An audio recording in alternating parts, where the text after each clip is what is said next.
अनेक वर्षापासून प्रलंबित असणारी प्राध्यापक भरतीला आता मुहूर्त लागण्याची शक्यता आहे.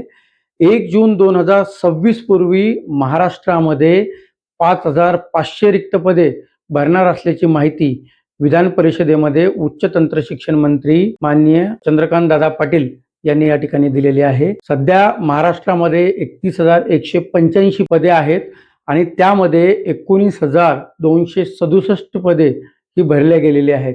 म्हणजे 11,918 रिक्त पदे आहेत.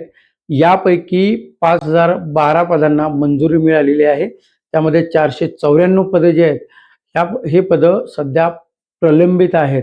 त्यामुळं येत्या 1 जून 2026 पासून अनेक वर्षापासूनचा प्राध्यापक भरतीचा रखडलेला प्रश्न या विधिमंडळामध्ये या ठिकाणी पूर्ण झाल्याची या ठिकाणी आपल्याला दिसत आहे. माननीय मुख्यमंत्री यांनी याला हिरवी झेंडी दिलेली आहे. फक्त अर्थ विभागाचे काही मान्यता त्या ठिकाणी बाकी आहेत, त्या लवकरच प्राप्त होतील आणि 1 जून 2026 पूर्वी ही भरती प्रक्रिया पार पडेल का हे आता आपल्याला पाहावं लागणार आहे. धन्यवाद.